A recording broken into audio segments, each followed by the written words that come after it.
Hello friends, it is time for another Psychologist Reads video, and I'm very excited about this because I get to combine my passions, which is books, if you hadn't noticed already, fantasy, and being a psychologist. I did a similar video in the past and you guys really seemed to like it, so I thought why not make it a thing? And I let my patrons decide which book I should review. They could choose between A Court of Silver Flames by Sarah J. Maas and The Last Wish by Andrzej Sapkowski, which is of course part of the Witcher book series. So here we are, and if you like these kind of videos, then don't forget to click that subscribe button and hit that bell so you never miss another video of me again. Let's get started.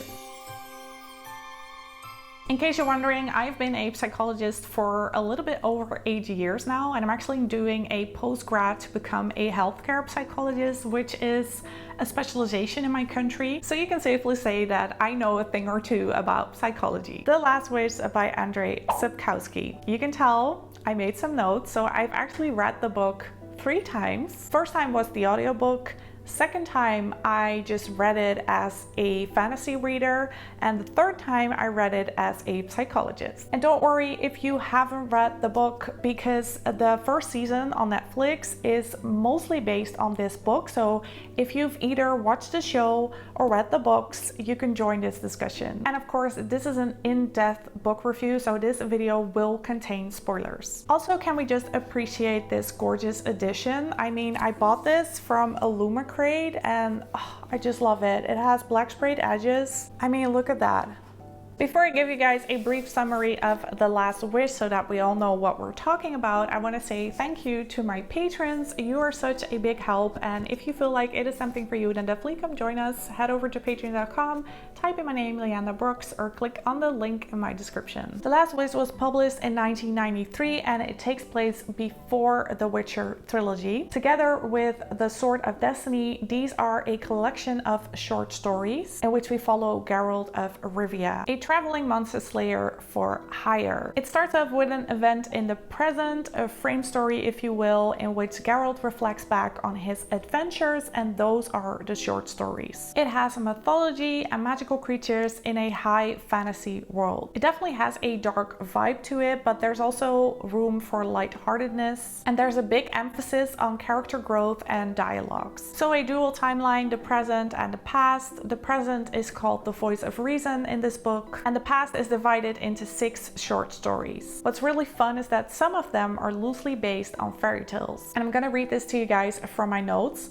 The first one is called The Witcher, the second A Grain of Truth, and that is loosely based on Beauty and the Beast. The Lesser Evil, which is inspired by Snow White and the 7 Dwarfs, or in this case I should say gnomes. A Question of Price, in which we can see elements of Rumpelstiltskin and Cinderella. The Edge of the World, which has elements from the Pied Piper of Hamelin, and the last short story is called The Last Wish, which is also the title of this book. In the book, Geralt is described, and again I'm reading this from my laptop, as someone with an unpleasant voice, not old, but his hair was almost entirely white. He carries a sword strapped to his back as if it were a bow or a quiver. He wears a round medallion on a silver chain, which pictures the head of a wolf bearing its fangs. Another thing that's really interesting about his character is that he uses potions from time to time. And what I love about this is that it is described in so much detail. To explain this to you, I will read a quote from the book. The mixture which helped the Witcher gain full control of his body was chiefly made up of veratrum, stramonium, hawthorn, and spurge. The other ingredients had no name in any human language. For anyone who was not like Geralt, inured to it from childhood, it would have been a lethal poison. Another really cool thing about being a Witcher like Geralt is that he gets to use signs. I remember from the game that there are 4 different signs: Art, Irden, Axi, and Quen. I've probably mispronounced those, but forgive me. And what's really interesting is that in the book there's actually another sign called heliotrope. It is first introduced in the chapter A Grain of Truth, and in this case the spell cushioned some of the impact when he was thrown towards a wall. One of the things that I really wanted to do is a psychological analysis of Geralt, and if possible diagnose him. And in order for me to do that, I had to dive deeper into the character of Geralt. When reading The Last Wish, wish, you slowly but surely get to know Geralt of Rivia, what it is a Witcher does, how he acquired the name the Butcher of Blaviken, and how he met Yennefer of Vengerberg. At first glance, Geralt seems like a simple brute, but as the story progresses, you actually find out that he is a very complicated person. On the one hand, he is not a judgmental person. He tries to see the human inside the monster. On the other hand, he looks and even judges someone on appearance, especially women, but we'll get back to that later. Another example being, silver doesn't hurt it, then it's not a monster. And that's what I mean by complicated. So he does see the human in every monster, but then he also has this really rational way of thinking that excludes a lot of possibilities. My point being, someone can still be a monster even if it doesn't show on the outside. Another thing that I can really appreciate about the character of Geralt is he says it how it is. He doesn't like doing anything unnecessary, and everything must have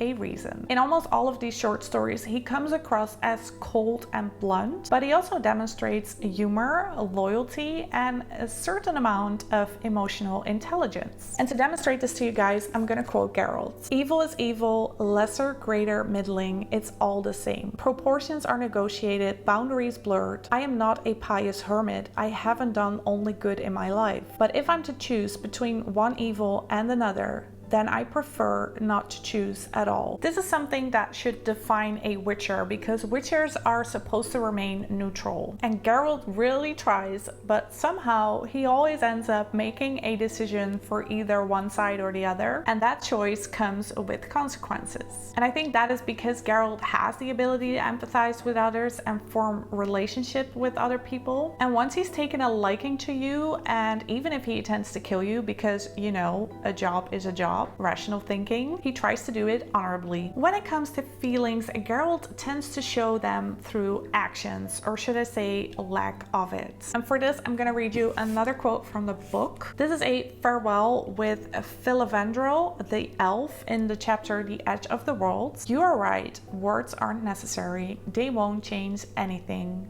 Geralt remains silent. This is one of many examples. Throughout the book, Geralt has these little things like nodding or not saying anything or just looking at you with his penetrating eyes. And in those cases, actions really do speak louder than words. I know there's always the discussion because of his transformation if Geralt feels anything, but I actually found a quote that proves that he does have feelings. It is from the last chapter, The Last Wish. For a moment, Geralt stood undecided, struggling with embarrassment and the desire to turn on his heel and leave. Embarrassment is an emotion. So there you go. He has emotions. So based on all this evidence, and if I would have to diagnose Geralt, I would say he has an autism spectrum disorder, specifically high functioning autism. This is a complex developmental condition that involves persistent challenges in social interaction, speech and nonverbal communication, and restricted repetitive behaviors. Keep in mind, it is a spectrum, so the effect and severity of symptoms differ in each person. So when I take a look at all the symptoms, these are the ones that I recognize within Geralt. Social difficulties, devotion to routines, development of repetitive or restrictive habits, dislike of change, focus on self, and an unusual movement pattern. So this is mostly based on the TV show, the game, but also some descriptions in the book. There's this unusual tenseness in his upper body. So that's why I also put that symptom on the list. As I mentioned before, autism is a developmental condition. So to be certain that this is truly what Geralt has and not something that was created because of his mutations, we need a parent or other close relative who knew him during childhood. That is always something that we do when we diagnose people with autism, because for most people that have autism, the theory of mind isn't that well developed. So it's really hard for them to reflect on themselves and how they are perceived by others. So it's really important to have a parent or other close relative that can tell us that. In this case, the best choice would be Vesemir, who acted like a father figure for Geralt. As you guys know, I really dived into this, and this is definitely the only diagnosis I can give Geralt based on his behavior and personality structure. But if you have any other ideas, definitely leave them in the comments because I would love to start that discussion. The second part of this video will be about a very different subject, and I could pretty much overlook this as a fantasy reader because there are definitely some nuances when it comes to female characters, but as a psychologist, I could not overlook this and just had to discuss this with you guys. The objectification of women. And I think in this case, it also tells you something about the author. Let's first look at how Geralt perceives women. The story begins with Geralt lying in bed with a naked woman who cannot speak, wearing only a mantle and touching his eyelids, cheeks, and lips with the tips of her breasts. I mean, apart from it being a little bit graphic, there's nothing wrong with this scene until the chapter The Voice of Reason 6, when the sex is explained as therapy, because Nenneke, the head priestess of this temple, says, "Yes, I sent her to you as part of the therapy, and let me tell you, it worked. Your reactions were much better the following day. You were calmer, and Iola, that is the naked girl, needed some therapy too." So Nenneke is basically a pimp now. And yes, I know, it's fantasy, but we are looking at it from a psychologist's perspective. Moving on to a part where Geralt describes a 14-year-old girl as she was rather ugly, slim with small pointed breasts. I just love how he describes her and then just only talks about the pointy breasts. Next example. The lads overpowered the priestess and stripped her, then said I had to become a man. Well, I became a man, stupid little snot that I was, and while I was achieving manhood, the priestess spat into my face and screamed something, to which Geralt replies, "What?" and go on. There's absolutely no reaction to the part that a man just raped a woman, and also pay attention to the way it is described as achieving manhood. Next example. And that's just how it was with girls who were born after the eclipse. Their outright insane tendency to cruelty, aggression, sudden burst of anger, and an unbridled temperament were noted. To which Geralt replies, "You can say that about any women." I was like, excuse me? What? That hurts, Andrzej. That hurt. Let's move on to the next example. His mistake was to allow his elder son to assist him when he had her stretched out naked on the executioner's bench. Somehow, the following day, that same eldest son, now an orphan, bereft of siblings, was ruling the kingdom, and Shrike had taken over the office of first favorite. So just to be clear, Shrike was the one stretched out naked on the bench. To which Geralt replies, meaning she can be ugly. You get what I mean? It's definitely a thing in this book. There are also plenty of examples where Geralt respects and even worships women, but we'll get to those later. First, let me show you another example, but this is one of the other characters, and I never know how to say his name. Is it Dandelion or Dandelion? But he is worse than Geralt. A quote from the book. "She is furious because I chatted a bit to the gatekeeper when I got here, a pretty blonde with long lashes and a virgin's plate reaching down to her cute little bottom, which it would be a sin not to pinch." And he did pinch it. Dandelion also likes to insult women, and his favorite is "you stupid whore." Adding this up, one would almost think that the author dislikes women. Another example of this, the armorer, who is male, died instantly. The women ran, then fell and died, and whatever attacked her, which didn't leave any tracks, dragged her along the ground with her throat in its teeth. And again, there are numerous examples of scenes in which the man dies instantly or doesn't suffer, and the women do. Like, women have it rough in this book. I can conjure up food, drink, clothes, clean linen, hot water, and soap. Any woman can do that, and without using magic at that. A quote from the chapter The Lesser Evil. "Women don't have any say in my house."